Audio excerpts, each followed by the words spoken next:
오늘은 하나님의 일을 하는 사역자들이 명심해야 될 세 가지 영적인 교훈, 그렇게 주제를 정해봤습니다. 이제 오늘은 특별히 교사 선생님들이 나오셔서 특별 새벽 기도를 하고 있습니다. 우리 청년부 임원 리더들도 같이.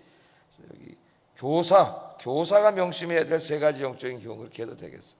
우리는 다 또 이런저런 모양으로 하나님 일을 하고 있기 때문에 이 하나님 주시는 말씀을 잘 들어야 됩니다. 자, 본문은 모세가 이런저런 핑계를 대면서 하나님이 주시는 사명을 계속 좀 어떻게 보면 감당하지 않으려고, 좀 편안하게 한번 살아보려고 계속 핑계를 대는 이야기들이 계속 나오고 있습니다. 출애굽기 3장부터 그냥 편안한 생활을 양치면서 편안하게 살아가는 모세를 찾아오셔가지고 그렇게 살면 안 된다고 이야기하면서 이제 사명을 주시고 모세는 계속 핑계를 대죠. 이제까지 이제 공부해온 게 뭐냐면은 도대체 나를 이스라엘 백성을 구원하게 하려고 애굽으로 보내는 당신은 누굽니까? 하나님은 어떤 분입니까? 이렇게 질문을 했을 때 하나님, 나는 스스로 있는 자다, 그렇게 대답을 하시면서 스스로 있는 자가 앞으로 어떻게 하실 것인가를 이제 말씀을 다 해주셨어요. 3장까지 공부를 했습니다. 근데 오늘 4장에 보면 그 정도 됐으면, 그 정도 하나님이 말씀하셨으면은, 3장만큼 말씀하셨으면은 하나님, 제가 가겠습니다, 부족하지만 가겠습니다, 이렇게 대답할 것 같은데 그런 기대를 가지고 4장을 딱 열으면은 또 실망하게 돼요. 모세가 어떻게 돼요? 계속 못 간다 그래요. 계속 못 간다고. 자, 모세는 하나님이 자기에게 맡기신 사명을 감당할 자신도 없었고 또 두려움도 있었습니다. 그 일, 하나님이 맡기신 일은 굉장히 많은 수고와 고난, 땀, 자기 희생을 동반하는 일이에요. 그래서 우리 예수님도 예수님을 따르는 길은 십자가를 지는 길이라 그랬습니다. 십자가를 지는 길. 또 예수님이 제자가 되는 길을 잘못 이해해가지고 막 쫓아와서 내가 예수님이 제자가 되겠다고 한 사람들에게는 공중에 나는 새도 자기 집이 있고 여우도 굴이 있는데 인자는 머리 둘 곳이 없다고 말씀하심으로써 주님을 따르는 제자의 길이 그렇게 무슨 꽃길만 있는 게 아니라는 걸 말씀하셨어요. 십자가를 지는 길이고 주님이 지신 십자가를 져야 되니까 얼마나 많은 수고와 헌신을 해야 됩니까? 그런 길임을 예수님도 가르쳐 주셨습니다. 지금 모세는 한 사람의 인간으로 너무나 좋습니다. 그냥 편안해요. 사랑하는 아내도 있고 자식도 있습니다. 처갓집 재산이지만 재산도 굉장히 넉넉하고 가축도 많습니다. 그 양들을 치면서 사는 생활이 너무나 편안하고 너무나 좋아요. 40년 동안 이렇게 살아왔더니 그냥 좋잖아요. 너무나 좋은 거예요. 그런데 어느 날 하나님 그 인생에 찾아오셔가지고 그렇게 살면 안 된다는 거죠. 너는 이제 가서 애굽 바로에게도 가고 네 백성에게도 가서 네 백성을 구원하는 일을 감당해야 된다. 하나님 이렇게 말씀을 하시니까 모세가 이걸 어떻게든지 한번 피해보려고 하나님 그때마다 다 대답을 하시고 결국은 보내세요. 저도 이제 목사 안 해보려고 계속 이런저런 이제 해봤는데 그래봐야 힘들어요. 하나님이 택하신 다음에는 피할 길이 없습니다. 하나님이 이 길을 가게 하셔요. 저도 이제 모세 같은 생각들을 뭐 똑같지는 않지만 이렇게 하나님 앞에 이런저런 얘기를 해봤는데 하나님이 이 사역을 감당하는데 필요한 거는 오늘 모세에게 약속하신 것처럼 다 공급해 주십니다. 할렐루야. 근데 오늘 새벽에 이렇게 이 무더운 여름에 오늘 특별히 이제 교사들이 새벽 기도를 하시니까 교사의 사명을 오케이를 하고 하나님 앞에 감당하면서 더 잘 감당하기 위해서 새벽에 나오신 여러분들 모세보다 훌륭한 분이라고 생각합니다. 할렐루야. 이 부분에 있어서는 자, 한번 보겠어요. 하나님은 모세가 핑계댈 때마다 하여튼 모세가 필요로 하는 것, 핑계대는 것은 다 주시겠다고 약속을 하셔요. 그러니까 여러분들이 이제 앞으로 이제 뭐 교사의 사역을 감당하든 어떤 교회 안에서 주어진 어떤 일을 하든 중요한 거는 여러분이 아니라 누가 중요하다 그랬어요? 그 일을 여러분에게 맡기신 하나님이 중요하다 그랬죠. 필요한 것들은 하나님이 다 공급해 주세요. 그래서 한번 좀 보세요. 첫째로 하나님이 사명을 맡길 때 그 사명만 맡기는 게 아니라 일만 맡기는 게 아니라 그 일을 감당할 수 있는 권능도 주십니다. 권세, 능력, 이 하나님이 주세요. 하나님. 자, 모세가 뭐라 그러니까 하나님 앞에 하나님 가라 그러니까 하나님 만났잖아요. 하나님도 만났고 가시떨기나무 아래서 하나님이 나는 스스로 있는 자니라 말씀하셨고 많은 말씀과 약속을 해주셨어요. 그런데 모세가 이렇게 말합니다. 1절에 한번 읽어보겠습니다. 시작.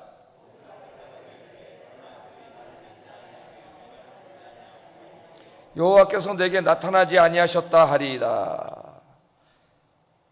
자, 이 핑계는 상당히 일리가 있습니다. 일리가. 예? 왜냐하면 모세가 지금 하나님을 만나서 하나님으로부터 소명을 받은 것은 지극히 개인적인 경험이에요. 아무도 몰라. 다른 사람은 모세만 알잖아요. 그 모세가 가서 이제 이스라엘 백성들 앞에 가서 얘기해야 되잖아요.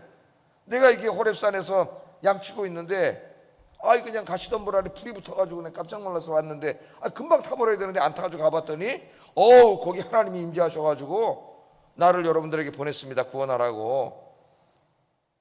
자, 이렇게 얘기했을 때 그걸 믿겠냐 이거예요. 그 사람들이. 이건 지극히 내 개인적인 경험인데 너를 네가 하나님을 만났는지 안 만났는지 거짓말 치는지 우리가 어떻게 하냐. 틀림없이 그렇게 물어볼 건데 그럼 내가 어떡하죠? 내가 하나님 만났다는 뭔가 표징이 있어야 되는데 어떡합니까? 자, 이렇게 하나님 앞에서 얘기를 했습니다.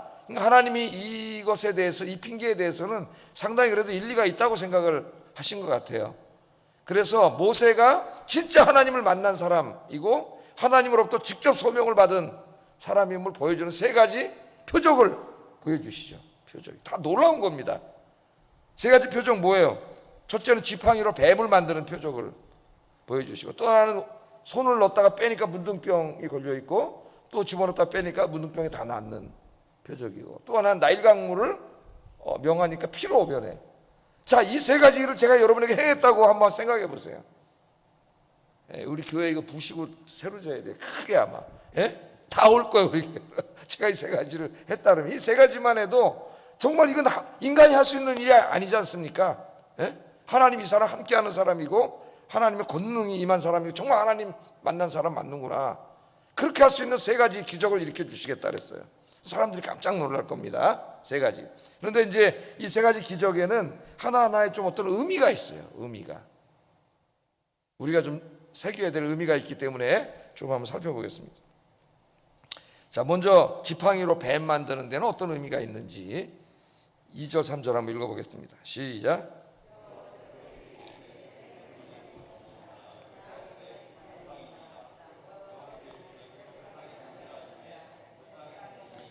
뱀이 된지라 모세가 뱀 앞에서 피하매. 자, 모세가 지팡이를 가지고 있었어요. 그 지팡이를 땅에 던져보라 그랬어요. 던지면 뭐가 돼요? 뱀이 돼. 갑자기 지팡이가. 근데 그걸 다시 잡으면 또 지팡이가 되는 이런 놀라운 표적을 하나님께서 보여주셨습니다. 만약 사람들 앞에서 하면 깜짝 놀라겠죠. 근데 여기 어떤 메시지가 있을까요, 여러분? 이 지팡이는 뭐 하는 지팡이에요? 모세가 먹고 사는 지팡이의 생계의 수단, 양치는 지팡이잖아. 양을 칠 때 양들을 이렇게 탁 하면서 댕기는 자기 생업의 수단입니다. 지금으로 말하면 여러분 직장일 수도 있고 뭐 그런 것이라고 할 수가 있겠어요. 자, 지팡이가 하필이면 뱀으로 변했어요. 뱀으로. 성경에서 뱀은 종종 마귀의 상징으로 사용되고 있습니다. 인간을 타락시킨 것도 뱀이고, 그 뱀이 결국 인간을 타락시켰을까요? 뱀에게 마귀가 들어간 거죠. 그래서 요한계시록에 보면 그 뱀은 그 사탄 마귀라 그랬어요. 뱀 자체가 사탄 마귀라는 게 아니라 뱀을 통해서 역사한 것이 사탄과 마귀라는 거죠. 그러니까 사탄과 마귀의 상징으로 사용되는데, 이 모세가 가지고 있던 지팡이는 양을 치던 생계 수단입니다. 겉으로 보면 그 생계 수단이에요. 그런데 그 실체는 마귀라는 거예요. 이게. 왜 그게 실체가 마귀일까요? 그 지팡이가, 양치는 지팡이가 지금 뭘 방해하고 있어요? 모세가 하나님의 부르심에 응해서 사명을 감당해야 하는 것을 방해하고 있어요. 그 지팡이가. 내가 하고 있는 일 중에서 하나님의 일을 가로막고 있는 일이 무엇인가를 우리가 잘 살펴봐야 됩니다. 만일 내가 하고 있는 어떤 일이 하나님을 섬기는데 방해가 되고 있다면 그 실체는 마귀라고 하는 걸 알아야 돼요. 모세는 자신의 지팡이가 독이 가득한 매우 위험한 뱀으로 변한 것을 보고 깜짝 놀랐습니다. 깜짝 놀랐어요.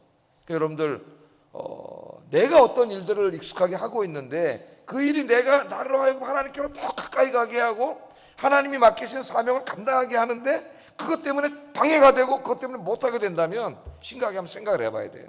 그 실체에 대해서. 그래서 모세가 깜짝 놀랐는데 그 꼬리를 잡으라 그래서 꼬리를 잡았습니다. 꼬리를 잡았어요. 여러분, 독사를 안전하게 잡으려면 어디를 잡아요? 뱀꾼들이.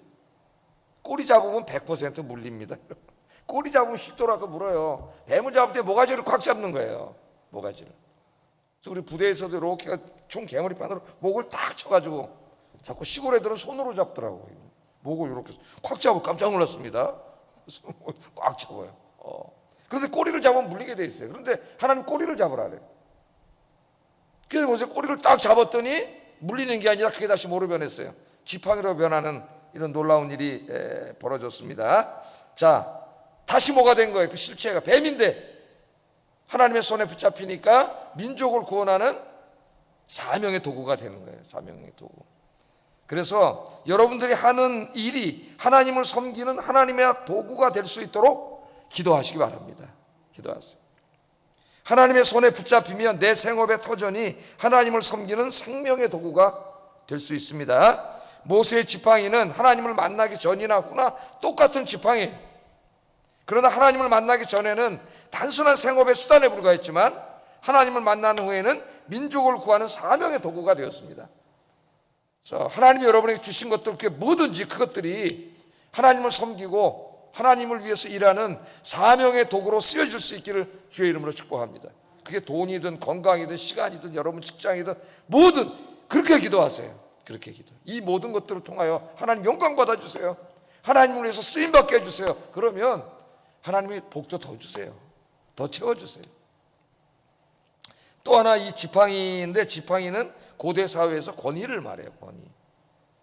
그래서 이 애굽의 바로 애굽의 왕들은 지팡이를 가지고 다녔는데 그 뱀, 코브라, 거기는 코브라라는 독사가 유명하잖아요.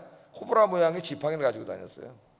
그래서 그 이제 생계수단에 불과했던 지팡이를 하나님이 실체를 보여주신 다음에 다시 지팡이로 만들어 주시는 상징은 뭐냐면은 하나님이 이제 모세에게 권세를 주시는 거예요.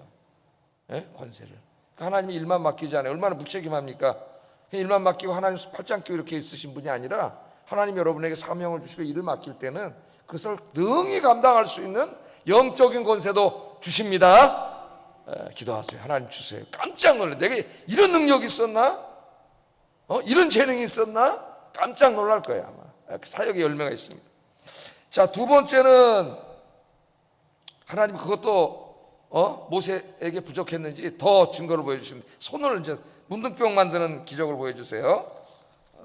6절 7절 한번 읽어보겠습니다. 시작.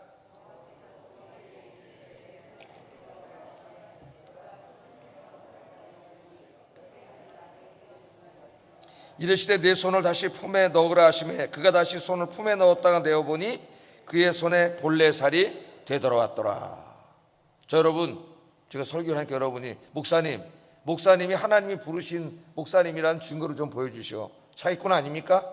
제가 그래요? 손을 싹 집어넣었다 딱 뺐더니 문둥병이가 또 손을 싹 집어넣었다 싹 뺐더니 깨끗한 또 손이 됐어요. 깜짝 놀라겠죠 여러분들이. 그거 하나만으로도 정말 이 사람 하나님이 보낸 사람이구나 그렇게 믿을 만한 그 증거예요. 그러나 이 안에 메시지가 있어요. 메시지가 그 손을 집어넣어서 뺐더니 문둥병입니다. 문둥병은 불치병이에요. 날 수 없는 병이에요. 지금 모세의 그 상황, 하나님의 사역을 거부하려고 하는 모세의 상황이 실제는 영적으로 문둥병 걸린 그런 모습이고 지금 이스라엘 백성들이 처한 상황이 바로 그 영적인 문둥병에 걸리는 처참한 상황이라는 것, 그것을 보여줍니다. 날 수 없는 거예요. 치료 불가능한 거예요. 그러나 하나님의 말씀대로 다시 손을 넣었다 뺐더니 손이 깨끗이 나은 것처럼 이 불치의 병을 모세를 향한 또 그의 백성에게 걸려있는 이 불치의 영적인 나병을 우리 하나님이 능히 고쳐주신다는 거예요. 할렐루야. 여러분 안에 있는 걱정, 근심, 걱정 뭐가 있습니까 여러분? 하나님이 능히 고쳐주실 줄로 믿습니다. 어제도 이제 우리가 교회 저 사택을 빨리 팔아야 되는데 팔리겠어요? 안 팔리겠어요? 지금 여러분 신문을 읽지만 나와도 팔리지도 않고 집값은 계속 떨어지고 집을 사러 오려고 하는 사람들은 한 몇십 명 한 30명 정도 왔을 거예요 아마. 근데 안 사요. 보고만 가고. 애간장을 태워요. 애간장을 태워. 안 사니까 복덕방 중개인한테 물어보면은 안 산다는 거예요. 아직 살 시점이 언제인지를, 왜냐하면 신문에 계속 집값이 내린다 그러니까 사지는 않는데. 근데 이제 아직 뭐 완전히 계약이 된 건 아니지만은 어제 그 집을 마음에 들어하는 한 분이 중개소를 통해서 연락이 와가지고 이제 사겠다 그러고, 집이 굉장히 마음에 들었는지 하여튼 계약 조건도 다 내고 가계약금 1,000만 원을 보내왔어요. 그러니까 뭐 이제 계약은 16일 날 토요일 날 하기로 했고 1,000만 원을 보내왔으니까 팔리겠죠. 할렐루야. 이제 기도해 주세요. 이게 차질 없이 잘 진행되도록. 그래서 참 놀랍다, 하나님의 일은. 이걸 계속 기도했는데 하여튼 이제 새벽 기도 올 때 보이잖아요. 그 아파트가. 저거 팔리게 해주세요. 또 집에 갈 때 또 보이잖아요. 저거만 보면 답답해지는 거예요. 팔리게 해주세요. 또 출근할 때 또 보이잖아요. 또 기도해. 퇴근할 때 또 보이잖아요. 또 기도해. 새벽 기도할 때 또 생각나잖아요. 또 기도해. 최소한 하루에 5번. 근데 이 불가능한 일인데 지금 놀라운 일이 벌어진 거죠. 할렐루야. 그래서 내가 이거를 여러분한테 얘기하고 싶었어요. 이 새벽에 나와서 기도하시는데 여러분 인생에 막 그런 문제들이, 여기 없는 사람이 어디 있겠습니까? 그게 모양만 다르지. 애간장 태우고 막 그런 일들. 열심히 기도하면은 하나님은 살아계시고 반드시 응답해 주십니다. 이 기적들은 모세뿐만 아니라 그 백성들에게 하나님이 살아계신다는 걸 보여주는 거 아니에요. 문둥병도 낫게 하시는 하나님이 우리의 이 모든 처지로부터 우리를 능히 구해 주실 수 있습니다. 할렐루야. 새벽이니까 짧게 해야 돼. 이제 세 번째는 나일강이 피로 변하는 표적이에요. 9절 한번 읽어보겠습니다. 시작.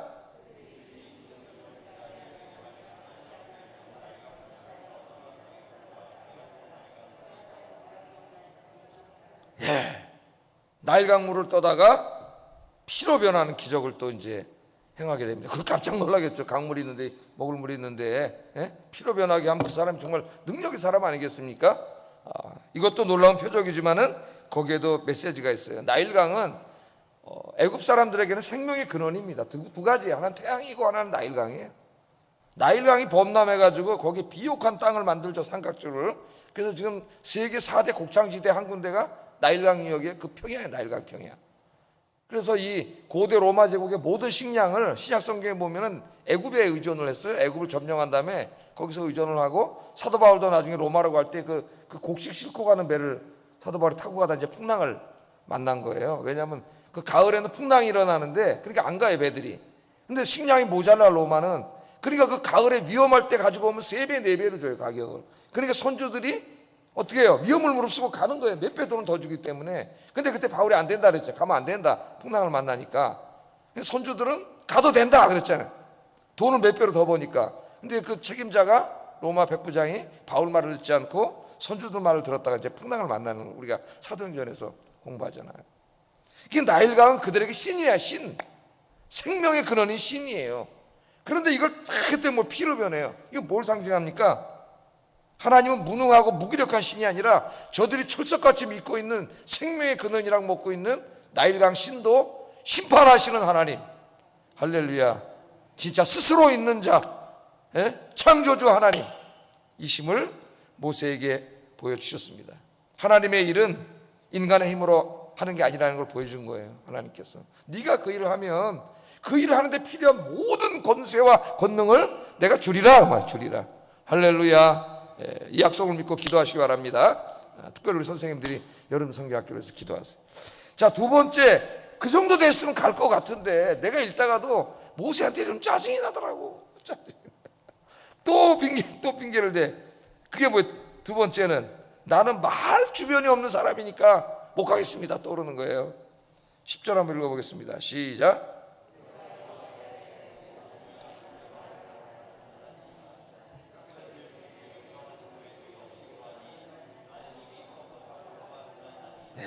모세가 그렇게 달변인 것 같지는 않아요.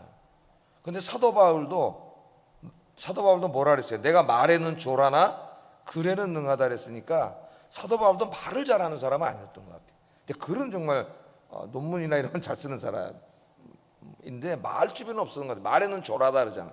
그러니까 그것 때문에 반대파들이 좀 조롱하고 모욕하고 바울한테 그랬습니다. 말 주변이 유창한 사람이 아니에요. 언변이 유창한 사람이 아니에요.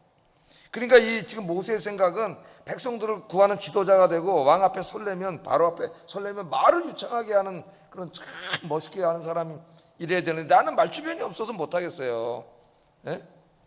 그렇게 말하는 분들 많아요. 전도하라 그러면 말주변이 없다, 습기가 없다, 부끄러움을 많이 탄다, 뭐 그런 얘기를 많이 하고, 교사라 그러면 또 이제 비슷한 얘기들을 많이 할 수가 있죠. 난 말주변이 없습니다, 그렇게 이야기를. 그랬더니 하나님 뭐라 그러시냐, 11절 12절 그런 분들이 잘 들으셔야 돼요. 한번 읽어보겠습니다. 시작.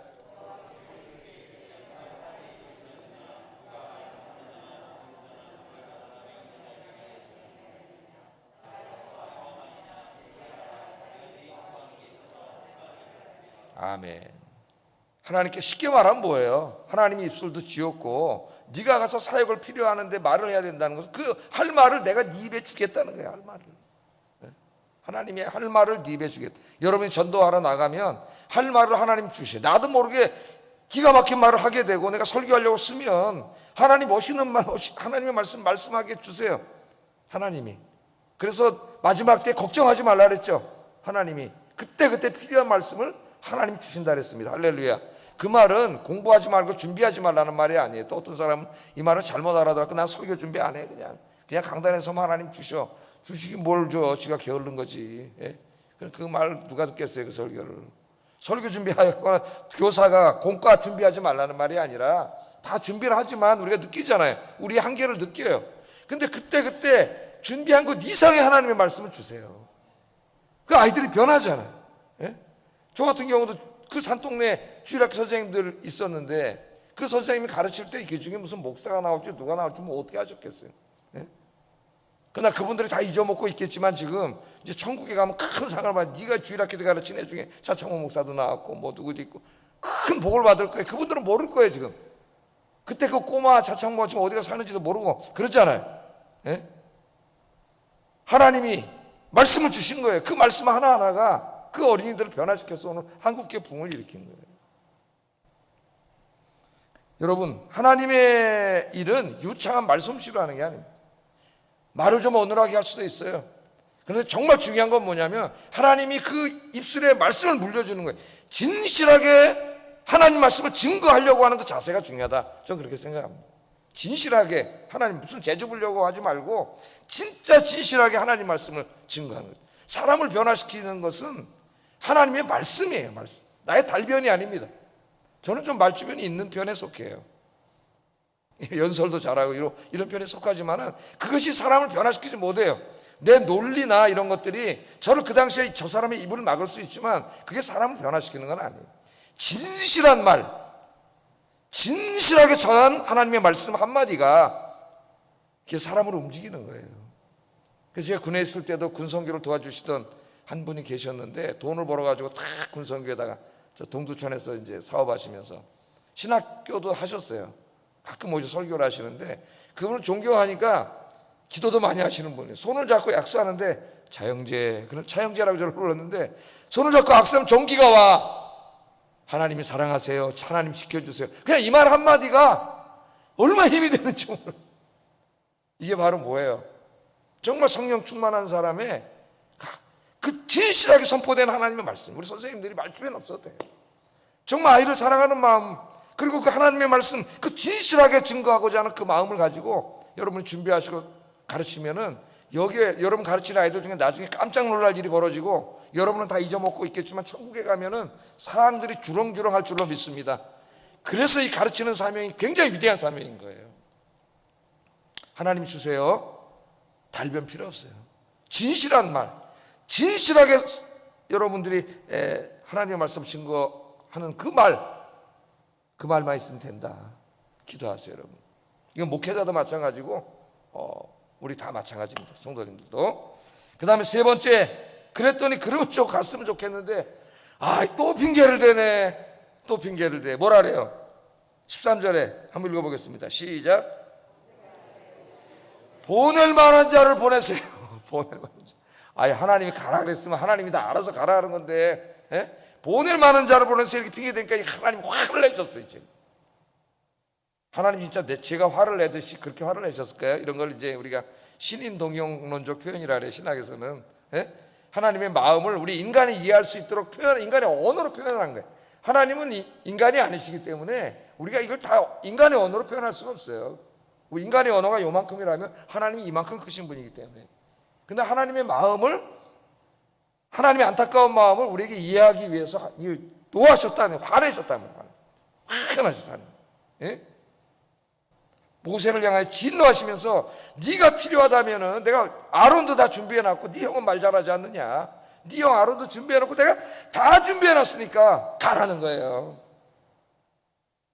그 세 번째는 뭐가 중요해? 뭘 깨닫게 하는 거예요?